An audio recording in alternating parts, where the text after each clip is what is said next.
This is problem 5-23. A part of the structure for a factory automation system is a beam that spans 30 inches, as shown in figure P5-6. Loads are applied at 2 points, each 8 inches from a support. The left load, F1, is 1,800 pounds. It remains constantly applied, while the right load of 1,800 pounds is applied and removed frequently as the machine cycles. If the rectangular tube is made from ASTM A500 grade B steel, is the proposed design satisfactory? Then we're supposed to improve the design to achieve a lighter beam. So we're given the solution to 5-6, and we're supposed to find out, well, we're also given that it's ASTM A500 grade B. What we're supposed to find is this satisfactory or not. Okay? So essentially we're supposed to find the factor of safety in. And we're also supposed to improve. And by improving, they apparently mean reduce weight of the design. Now, if you look up ASTM A500 grade B in the appendix for this chapter, you'll find that the yield strength is 46 KSI. You'll find also that the ultimate strength, SU, is 58 KSI.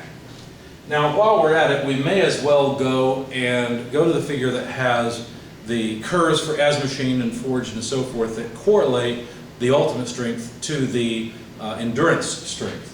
If we do that, then we'll find that Sn is equal to 21 KSI. Now you have to know which curve I chose to understand this. I chose the as rolled. So I'm assuming that this is a structural element and we're just using it as it's rolled. Remember that it was a structural tubing. Okay, so let's see if we can come up with, first of all, the actual estimate of endurance strength. So that'll be an Sn times Cm times CST times CR times CS. What is all this stuff? Well, we already know the estimate of the endurance strength for a perfect sample.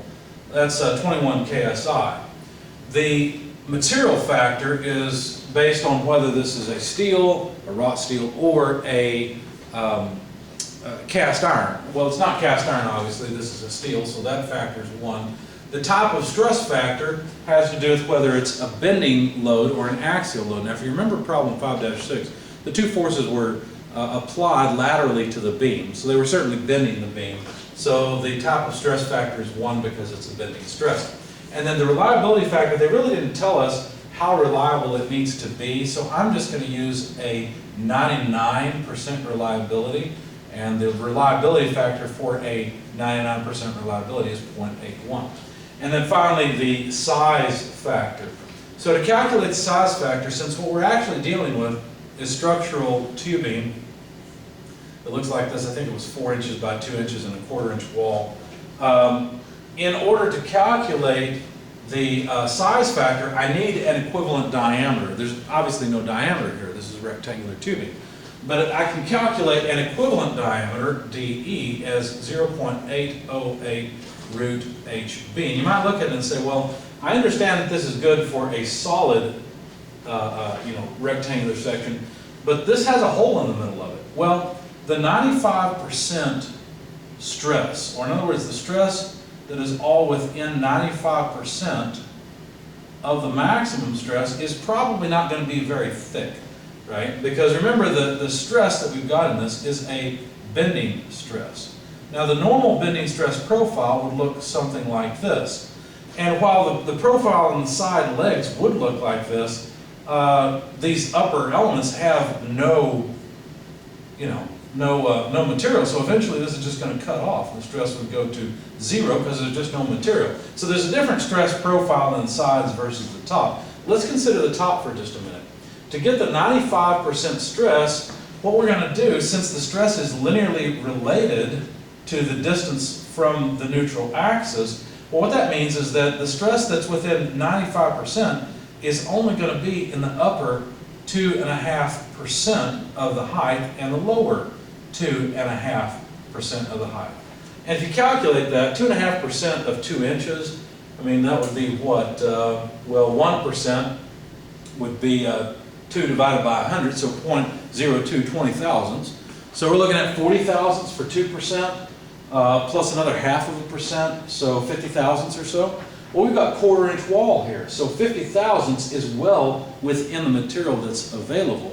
So certainly that range of maximum stress will all be, you know, a very small percentage of the thickness. So we don't have to worry about the fact that a bunch of material is missing, because the only area we're really interested in is that area that has, I guess I'll need to erase that area that has at least 95% of the maximum stress. So that's a very thin area here, and wouldn't even include any on the sides, right? We just cut off. So that's what was used for a solid rectangle, and so therefore it will still work here. So this would be 0.808 root 2 inches times 4 inches, roughly. The actual dimensions may be a little different, but this is close enough for what we're doing. We're just trying to get a size factor, and we just need to be close. It doesn't have to be perfect. And there will be a lot more variation in our reading off of SN from the graph than the little bit of variation with, you know, if it's instead of 2 inches, if it's got an extra 50 thousandths or something on it, that's not much. So anyway, this comes out to about 2.285 inches of equivalent diameter. And so we can calculate the size factor as 0.859 minus 0.02125. This is all coming from the text. There's a couple of different equations. As the size gets larger, the equation changes. You may not have seen this equation until now, but it's just one of them in the chapter. And then you put in the diameter, or in our case, the equivalent diameter. And so then calculating the size factor, I got about 0.81. Very anticlimactic, because it looks just like this one. I probably should have chosen 99.9% or something to make this different. But the size factor numerically just comes out the same as the reliability factor. So we've plugged in all those things, right? Where here's the size factor and there's the reliability factor. They just happen to be the same number, okay? So anyway, plugging all this into your calculator, we get the modified endurance strength estimate at about 13.8 KSI. Now, the question though is not about the modified endurance strength estimate, it's about the factor of safety. So to calculate the factor of safety, what we will do is first of all calculate from the Goodman line what the factor of safety would be. Now the Goodman equation looks like this: 1 over n equals KT alternating stress divided by Sn prime, the modified endurance strength estimate, plus the mean stress divided by the ultimate strength. Okay? Now if you rearrange this, you can solve for the factor of safety. It's just Sn prime Su, the ultimate strength, divided by Su, stress concentration factor, alternating stress magnitude, plus modified endurance strength estimate times mean stress. We've got numbers for all this we can plug in, and except for the stress concentration, if you look back at the beam, these loads are not applied at points where there's a hole in the beam or anything like this. So there's no stress concentration factor to consider. So we'll just set that to 1.0. And now our modified endurance strength estimate is 13.8 KSI. I'm going to plug everything in KSI, so all the units will cancel and we'll get N as a dimensionless number. The ultimate strength, let's see, where is that? There it is 58 KSI. SU is still 58 KSI. Sigma A, you have to look back at problem number 6, which we do have as part of the set. And it was calculated in PSI, so you have to convert it. It turns out that it was 1,298 PSI. So I'm just going to write that as 1.298 KSI. So be really careful about that. Make sure you're plugging in consistent units so that they cancel as they should. Okay, so that takes care of sigma A. Sn prime 13.8 is what we had before. It's still the same. And then sigma m, that comes from problem 6 as well. The average or mean stress was 8,433 psi. Again, I'm going to convert that to KSI and write 8.433 KSI. So now I've got consistent units. Everything is in KSI. I didn't bother writing the stress concentration factor since it was just 1. Plug all this in your calculator and you get a safety factor of about 4.17. Now, the stresses that I plugged in, remember there were 2 points. There was point B and point C. Point B was underneath the constant load. Point C was underneath the more varying load. So this actually, I meant to mention this. Since I plugged in stresses for point B, this is at B. Okay, just make that clear. Do the same thing again. I guess I could call it N sub B. Do the same thing for point C. It's the same equation, it's just that, and in fact the ultimate and modified endurance strength estimates are the same. The only thing that's different is the alternating stress and the mean stress, okay? So the numerator would look the same, 13.8, 58, the denominator begins the same, 58, still no stress concentration factor.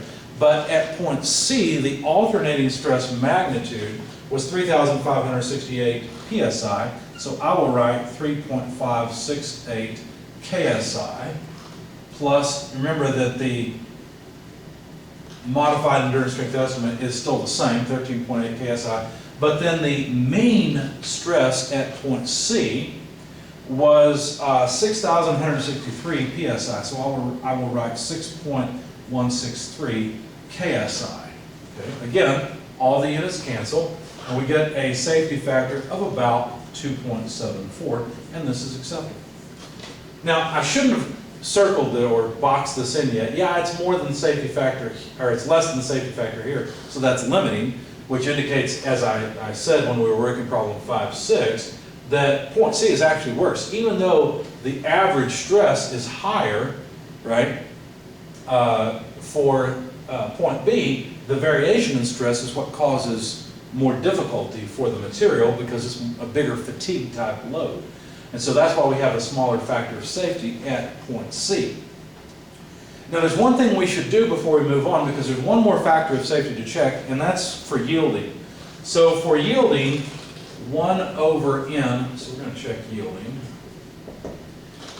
1 over N equals KT sigma A over the yield strength plus KT sigma M over the yield strength. You can rearrange this pretty easily and solve for N in terms of the yield strength divided by the stress concentration factor and the sum of the alternating and mean stresses. Now, the alternating and mean stresses, if you think about those, the sum of those two is actually the maximum stress. If you think about the variation, I guess I can use this space over here. We don't need it anymore. If you think about what these things mean in the stress variation versus time, when you have, let's just draw it above the line so that it'll, in our case, everything is tensile stress anyway, but it's not fully reversed. The tensile side doesn't go into compression and vice versa. It's either tension or compression, but it doesn't change. So that's actually helpful to the material. But anytime we have this diagram where we have, you know, time variation of the stresses moving back and forth between a maximum and a minimum line, the magnitude between the mean and the maximum, or the mean and the minimum, is always sigma A. But then the mean is always right here, right? It's the middle of the line. So if you add the mean stress, so basically this height, to the alternating stress, you will get the maximum stress. So anytime we add those two together, what we're really doing is taking that. We're just taking the ratio of the yield strength to the maximum stress times the concentration factor. In our particular case, the stress concentration factor is 1.0. Now remember that for point B and C, the maximum stresses were actually the same because both points experienced a moment load of 14,400 inch-pounds force. And so when we calculated the maximum stress that both experienced, they were exactly the same. So this is for both point B and C, where we have a yield strength of, let's see, 46 KSI. And if you look back to problem 6, what you'll note is that the maximum stress, let's see, was, I got it. Here it is. The maximum stress for both cases was 9,730 psi, so 9.73 KSI. Obviously, the KSI will cancel, and we'll get a factor of safety. That comes out to about 4.73. So yielding is not the limiting factor. It's the stress at point C that's the limiting factor. So that's what they asked us to do, is to calculate the factor of safety. And of course, we'd have to choose the minimum one, right? Because if failure occurs along any point of the beam has failed. So point C is the critical one. But we have a decent factor of safety there, and it is acceptable. However, we could improve it. If you think about the way the beam is oriented, the beam is set up so that loads are applied in this direction, where we have our 2-inch dimension here and our 4-inch dimension here. And this may not be the best way to do it. As a matter of fact, simply taking this beam and turning it on its side, oriented it vertically instead of horizontally, would make a big difference. That would help quite a bit, because what will happen is the stress magnitude will be decreased. Because remember that the bending stress is just MC over I. Well, first thing that happens is that I, in this orientation, what would be known as IY, will be a whole lot less than IX, right?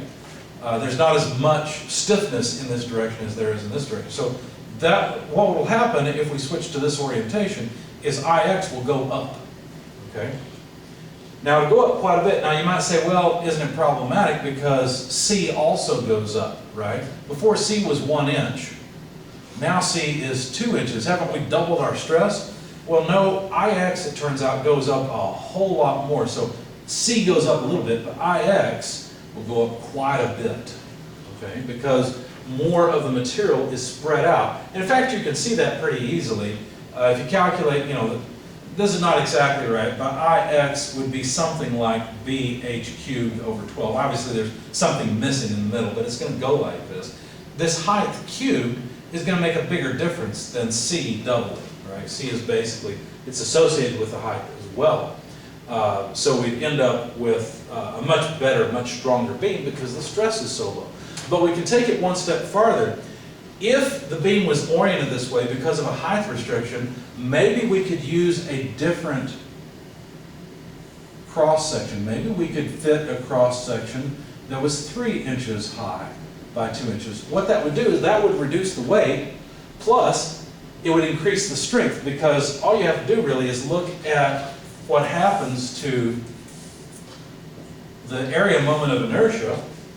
And the area moment of inertia for this one was 1.48 inches to the 4th power. But the area moment of inertia for this one is 3 by 2 by quarter. So this would be 3 by 2 by quarter steel. IX for this one is equal to 2.13 inches to the 4th. So we've already increased the strength quite a bit, right, by just changing the orientation, going to a little bit smaller beam. But also we will reduce the weight, because this channel has a weight of 8.78 pounds force per foot. This channel has a weight of 7.08 pounds force per linear foot. So linear foot coming out towards you, okay? So if we think about it that way, we can calculate the percentage of weight reduction. Well, our original weight was 8.78. Now our new weight is 7.08. So the difference between those two is the amount that we've saved divided by the original weight per foot, right? And when you plug these numbers into your calculator, this is about a 19.4% weight reduction. You can think about this in terms of losing your own weight if you have extra like I do. If I lost roughly 20% of my weight, my doctor would probably be very happy with me, right? I could stand to do that. So this is a significant weight reduction, and the main trick is by taking this and orienting it so that the stress applied is lowered. And what that'll do is that'll make alternating and mean stresses lower, which is a good thing, and we get a lighter beam to boot.